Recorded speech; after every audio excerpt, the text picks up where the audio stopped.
मैं अपने तमाम दोस्तों को, अपने तमाम स्टूडेंट्स को एक मरतबा फिर एक नए टॉपिक के साथ अपने YouTube चैनल पर वेलकम करता हूं।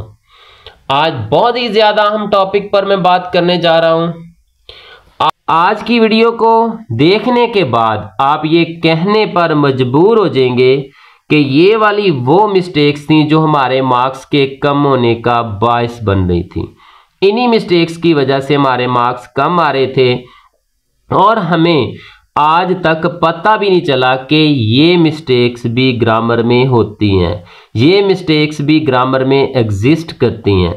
As usual I start my today's lesson with a quote of the day.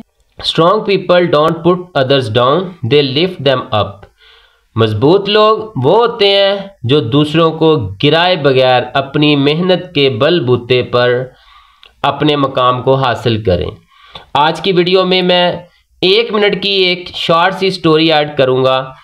एक दफ़ा एक टीचर ने वाइट बोर्ड पर इस तरह की एक लाइन लगाई और उसने अपने स्टूडेंट्स को कहा कि बारी बारी इसे छोटा करें। स्टूडेंट आते गए, लाइन को मिटाते गए, स्टूडेंट आते गए, लाइन को मिटा के छोटा करते गए। अब जितने भी स्टूडेंट्स थे वो अपनी बारी पे आते, उस लाइन को मिटाते। अब सब स्टूडेंट के बाद जो टीचर है वो वाइट बोर्ड पे आया, उन्होंने सबक दिया जो मेरा नहीं ख्याल के वो सारी ज़िंदगी भूले होंगे और ना ही हम भूलेंगे। वो क्या था? उस अजीम टीचर ने बच्चों को समझाने के लिए कहा कि बेटा आप इसको मिटाए बगैर एक बड़ी लाइन लगा के भी इसको छोटा कर सकते थे। मतलब कि आपने दूसरों को गिराना नहीं है, उनके कंधे पर अपने पांव रख के ऊपर नहीं जाना, अलग से अपना मकाम बनाना है, उससे भी बड़ा बना लें, मेहनत के साथ बनाएं। तो आज का हमारा लेसन इंतहाई अहम होने जा रहा है। सम कॉमन मिस्टेक्स पे आज का हमारा लेसन है। गारंटी के साथ कहता हूं कि ये वाली वो मिस्टेक है जो आपको आज तक पता नहीं चली। तो आप लोगों ने मुझसे एक वादा करना है, चीटिंग नहीं करनी बिल्कुल भी, कि जो मिस्टेक आप आज तक करते आ रहे हैं मुझे कमेंट बॉक्स में साथ साथ बताते जाएंगे। मिस्टेक नंबर 1 हमारे पास क्या है? All the boys of this class is very intelligent. अब यहाँ पे नजर ऐसे आ रहा है, आप कहेंगे सर ये बिल्कुल सही फिक्र है, इसमें मिस्टेक कहाँ से आ गई? आप इधर उधर देखेंगे, देखें मिस्टेक कहाँ पे है। ये है आपका सब्जेक्ट, ठीक है, और ये वर्ब आपने इसके अकॉर्डिंग यूज कर ली, तो यहाँ पे आपने मिस्टेक की। आपको क्या करना चाहिए था कि यहाँ पे जो इंटेलिजेंट है वो बॉयज की बात हो रही है, तो बॉयज आपका प्लूरल है, आपका नाउन कौन सा, सब्जेक्ट कौन सा है? प्लूरल है। तो प्लूरल सब्जेक्ट इज नहीं बल्कि आर हेल्पिंग वर्ब लाता है। तो करेक्ट फिक्रा किस तरह से होगा? All the boys of this class are very intelligent. हाँ, अब मुझे ईमानदारी से बताएं, अगर आप में ये मिस्टेक थी, आप एग्जाम में अपने क्लास वर्क में ये करते रहे हैं, तो मुझे कमेंट बॉक्स में ज़रूर बताइएगा। या आपको पता नहीं था कि ये इस तरह से करेक्टली यूज होता है, तो फिर भी बताइएगा। The climate of these areas are not very hot. आप कहेंगे कि सर अब इसमें क्या मिस्टेक है? भाई देखें मिस्टेक क्या है। हॉट जो है वो एरिया नहीं है, क्लाइमेट है। समझ आ रही है ना मेरी बात? तो क्लाइमेट आपका सिंगल सब्जेक्ट है। तो यहाँ पे मेरे प्यारे दोस्तों, मेरे प्यारे स्टूडेंट्स, यहाँ पे इज हेल्पिंग वर्ब का आप क्या करेंगे? यूज करेंगे। तो मिस्टेक नंबर 1 होप सो कि आप लोगों को समझ आ गई होगी। चले जी बढ़ते हैं। हमारी जो मिस्टेक नंबर 2 है वो क्या है? जरूर देखिएगा, वीडियो को एंड तक देखिएगा। आज आप बहुत कुछ सीखने वाले हैं। आज मैं वो राज बताऊंगा जिसमें आप 100/100 और 75 आउट ऑफ 75 मार्क्स लेने वाले हैं। आज मैंने वो ट्रिक्स आपको बताने हैं। मिस्टेक नंबर 2 क्या? It is I who is responsible for this loss. Sir ये तो फिक्रा बिल्कुल सही है, अब इसमें क्या मिस्टेक है? आप सोच रहे होंगे। आप कहेंगे सर हमारी तो इंग्लिश का दलिया बन रहा है, हमें ऐसे लग रहा है कि हम तो जीरो पे जा रहे हैं। भाई आप जीरो पे नहीं, आज के लेक्चर के बाद आप हीरो बन जाएंगे इंग्लिश के। आपको इंग्लिश ऐसे फर फर आने लगेगी, आपकी मिस्टेक सारी की सारी दूर हो जाएंगी और आप 100/100 75/75 मार्क्स लेंगे। ये मेरा आप लोगों से वादा है, मेहनत करेंगे तो जरूर लेंगे। It is I who am responsible for the loss. तो अब देखें इसमें और इसमें फर्क क्या है। ये जो इज हमने यहाँ पे जो है वो हेल्पिंग वर्ब यूज किया है, हम हु के अकॉर्डिंग कर रहे थे, हालांकि ऐसा नहीं है। जो रिलेटिव प्रोनाउन फिक्रे में आ रहे हो ना, तो उससे पहले जो आपका सब्जेक्ट है उसके अकॉर्डिंग आपने वर्ब का यूज करना है। It is I who is नहीं, it is I who am. अब हु की वजह से हमने वर्ब का यूज नहीं करना, बल्कि हु से पहले जो सब्जेक्ट आ रहा है आए, उसकी वजह से हमने यहाँ पे अपनी हेल्पिंग वर्ब का या वर्ब का जो भी यूज करना है इसके अकॉर्डिंग करना है। समझ आ गई है। ये सेकंड हमारे पास इसकी एग्जांपल है, it is they who was making a noise. आप कहेंगे कि सर ये वाज ठीक लग रहा है, नहीं ठीक है, ग्रामेटिकली रॉन्ग है। तो क्या बनेगा फिर इसका आंसर, ये आपका रिलेटिव प्रोनाउन है, इससे पहले जो आपका सब्जेक्ट आ रहा है वो दे है, दे की वजह से हम वाज नहीं वर यूज करेंगे। समझ गए हैं। अगर आपको इस हिंट का, इस ट्रिक का पता नहीं था तो मुकरना नहीं है, कमेंट बॉक्स में जरूर बताना है आपने मुझे। Mistake number 3, those are yours books. आप कहेंगे सर अब इसमें क्या मिस्टेक है। इसमें मिस्टेक ये है कि यहाँ पे यूअर्स हमने यूज किया है, ये हमारे पास पजेसिव केस है, और पजेसिव केस में हमारे पास क्या है, ये प्रोनाउन है। पजेसिव केस में हमारे पास क्या है, ये प्रोनाउन है। पजेसिव केस दो तरह की होती है, एक प्रोनाउन होता है, एक एडजेक्टिव होता है। माय, आर, योर, ये हमारे पास एडजेक्टिव है। Mine, your, ours, mine, yours, ours, ये हमारे पास क्या है, प्रोनाउन है। जो प्रोनाउन्स होते हैं ना, ये वाली सारे के सारे जो वर्ड मेरे पास मौजूद हैं, ये जब भी आएंगे ये आपके नाउन के बाद आएंगे, नाउन के बाद आएंगे। और ये वाले वर्ड माय, आर या फिर योर, ये नाउन से पहले आएंगे। ये जैसे ये बुक है, इससे पहले आएंगे। ये दो बुक्स आर योर्स यूज करेंगे, दो आर योर्स बुक्स की बजाय। तो करेक्ट आंसर आपका क्या बनेगा, फिक्रा सही कौन सा होगा, जिसमें आ रहा होगा दोज बुक्स आर योर्स। अगर आप लिख देते हैं दो आर योर्स बुक्स, तो आप फिक्रा ग्रामेटिकली रॉन्ग करके आ गए। जैसे this is mine pen, my pen सही है, माइन पेन रॉन्ग है। अब इसका करेक्ट क्या होगा, इसका करेक्ट ये होगा कि जब आप यूज करेंगे दिस पेन इज माइन। क्या यूज करेंगे आप, दिस पेन इज माइन। अब ये आपका करेक्ट बनता है। मिस्टेक नंबर 4 क्या हमारे पास, अली और Hamza must do their duty. अब आप कहेंगे कि सर अली और हमजा सब्जेक्ट आ रहे हैं तो देयर ही पॉजेसिव केस आएगी। सर आपने हमें किस उलझन में डाल दिया, हमारी तो इंग्लिश आज ऐसे लग रहा है कि जीरो हो रही है। नहीं भाई, आज आप वो हिडन मिस्टेक सीख रहे हैं जो आपको आज तक पता नहीं थी।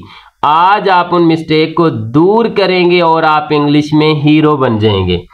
तो यहाँ पे क्या आएगा, अली और, आप बाज़ेन में रखिएगा, अगर फिक्रे में आपका और आ रहा है ना, या और के अलावा और कौन से वर्ड, और के अलावा आपके पास नाइदर नॉर आ रहा है या आइदर और आ रहा है, तो फिर आपने क्या करना है कि वर्ब भी सिंगुलर और पॉजेसिव प्रोनाउन भी सिंगुलर आपने इस्तेमाल करना है। अली और हमजा मस्ट डू देयर की बजाय हिज आएगा। क्या आएगा, हिज। इसके अलावा neither Hamza nor Ali attempted their paper, नहीं अटेम्प्टेड हिज पेपर, क्योंकि और, आइदर और, नीदर नॉर के साथ आप सब्जेक्ट इनको सिंगुलर कंसीडर करते हुए वर्ब भी सिंगुलर लाएंगे और प्रोनाउन भी सिंगुलर लाएंगे। जी हाँ, ये मिस्टेक पाई जा रही थी आपके अंदर के नहीं, बताइएगा जरूर। Mistake number 5, the pens nib is broken. अब आप कहेंगे सर ये अपॉस्ट्रोफी का यूज किया, इसमें क्या मिस्टेक है कि पेन की जो निब है वो टूटी हुई है। जो अपॉस्ट्रोफी ये वाली है ना, ये इंसानों के लिए आती है, बाकी चीजों के लिए ऑफ वर्ड का यूज होगा। किसका होगा? ऑफ का।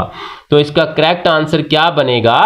The nib of the pen is broken. क्या बनेगा? The nib of the pen is broken. तो हम इंसानों के लिए अपॉस्ट्रोफी यूज करेंगे और बाकी चीजों के लिए ऑफ यूज करेंगे। जैसे कि एक और फिक्रा हमारे पास है, this is house of Ahmad. Wrong sentence, कैसे सही होगा? This is Ahmad house. Apostrophe का यूज करेंगे। तो अपॉस्ट्रोफी सिर्फ इंसानों के लिए, बाकी सब चीजों के लिए of. Mistake number 6, your sincerely. अब आप कहेंगे कि सर हम तो शुरू से ये लिखते आ रहे हैं, हमें तो पता भी नहीं चला कि ये भी मिस्टेक है। जो आपके पोजेसिव प्रोनाउन होते हैं ना, जो पोजेसिव केस उनकी होती है, वो कभी भी अपॉस्ट्रोफी नहीं लेती किसी भी सूरत में। तो इसकी बजाय आप यूज किया करें yours sincerely, yours affectionately, yours obediently. Inverted ये अपॉस्ट्रोफी कोमा नहीं आएगा। आइंदा आप इसे यूज नहीं करेंगे। ये अक्सर बच्चे लेटर में इसकी मिस्टेक और एप्लीकेशन में इसकी मिस्टेक करते हैं। It's ours house, wrong sentence. Correct क्या? It is our house. तो यहां पे आपको मिस्टेक नंबर 6 भी समझ आ गई होगी। चले जी मिस्टेक नंबर 7। अब इस पे आपने, मुझे ये पता है, पक्का यकीन है कि आप सर पे हाथ रख के बैठ जाएंगे। आप कहेंगे कि भाई हम ये तो 100% ऐसे रॉन्ग ही करते रहे हैं। जैसे ही इज टॉलर देन मी, आप कहेंगे कि सर मी आना है और क्या आना है? तो मैं आपको यहाँ पे एक ट्रिक बताता हूं, हिंट बताता हूं। वो क्या है कि अगर आप कंपैरेटिव डिग्री में देन यूज कर रहे हैं, इज कर रहे हैं, वैसे फिक्रे में इज कर रहे हैं, एम कर रहे हैं, आर कर रहे हैं, वाज कर रहे हैं, वर कर रहे हैं, हेल्पिंग वर्ब ला रहे हैं, तो इसके बाद जो आप प्रोनाउन यूज करेंगे वो सब्जेक्टिव केस में आएगा, ऑब्जेक्टिव में नहीं आएगा। तो फिक्रा दुरुस्त कैसे होगा? He is taller than I. मैं 100% गारंटी के साथ कहता हूं, मुझे कमेंट बॉक्स में बताएं कि ये आप में मिस्टेक थी कि नहीं। It was me who ran to his rescue. It was me, आप कहेंगे सर ये मी, बिल्कुल मैंने अभी बताया कि हेल्पिंग वर्ब के बाद भी सब्जेक्टिव केस आएगी। It was I who ran to his rescue. Mistake number 8, I want a teacher for my son who is over 50। आप कहेंगे सर ये तो बिल्कुल सही फिक्रा लग रहा है, I want a teacher for my son who is over 50। अब बात ध्यान से सुनिएगा, ओवर 50 सन नहीं, टीचर चाहिए। तो यहाँ पे आप जो रिलेटिव प्रोनाउन यूज कर रहे हैं ना, इससे पहले यहाँ पे जो आप वर्ड लेकर आएंगे, ये वो लेकर आएंगे जिसके बारे में आपकी इस क्लास में बात हो रही है। तो फिक्रा कैसे दुरुस्त होगा? For my son I want a teacher who is over 50। Rule number 9 क्या हमारे पास? You and I have done your duty. आप अब यहाँ पे फिर सोच में पड़ जाएंगे कि ये दो यहाँ पे हमारे पास प्रोनाउन आ रहे हैं, पोजेस किसके अकॉर्डिंग यूज करें? तो मैं यहाँ पे आपको बताऊं कि अगर सेकंड पर्सन और फर्स्ट पर्सन आ रहा है, सेकंड और फर्स्ट आ रहा है, यू और आई आ रहा है, तो आप पॉजेसिव केस फर्स्ट पर्सन के अकॉर्डिंग छोटे को आप फौकियत देंगे। किसे देंगे? छोटे को। मतलब कि यू और आई आ रहा है तो आप आर यूज करेंगे पॉजेसिव प्रोनाउन। अब कहें आपके ज़हन में आ रहा होगा कि अगर सेकंड थर्ड आ रहा है, फिर सेकंड और थर्ड में भी आप छोटे को फौकियत देंगे। सेकंड पर्सन के अकॉर्डिंग जो है वो आप पॉजेसिव केस का यूज करेंगे इस तरह से। You and I have done our duty. You and he have finished their homework नहीं आएगा। You and he have finished your homework। चलें जी नेक्स्ट बढ़ते हैं। हमारी जो मिस्टेक नंबर 10 है, इस मिस्टेक की वजह से जो ओवर 25 हैं, उनकी शादी नहीं हो सकी आज तक। क्यों? क्योंकि उन्हें प्रेपोजिशन सही यूज करना ही नहीं आता था। कि यहाँ पे कौन सा प्रेपोजिशन आएगा? मैरिड के साथ हमेशा टू प्रेपोजिशन आता है, विद नहीं आता। ही मैरिड विद सलमा नहीं, ही मैरिड टू सलमा। तो आज आप हमें बताएंगे कि आपने इन मिस्टेक से कितना सीखा है, और आज आप मुझसे वादा करेंगे कि आप इनको फिंगर टिप्स पे याद करके आप अपने एग्जाम्स में इन मिस्टेक से बचेंगे और घर वालों को 100 आउट ऑफ 100, ठीक है, और 75 आउट ऑफ 75 इंग्लिश में मार्क्स लेकर दिखाएंगे। और इस उम्मीद के साथ कि आप लोग अब अपनी मेहनत को और अच्छे तरीके से जारी रखेंगे, मैं आप तमाम देखने वालों का शुक्रिया अदा करता हूं। एंड पे एक रिक्वेस्ट करता हूं आप लोगों से कि चैनल को सब्सक्राइब कीजिएगा और मेरी हर आने वाली वीडियो को देखते रहिएगा।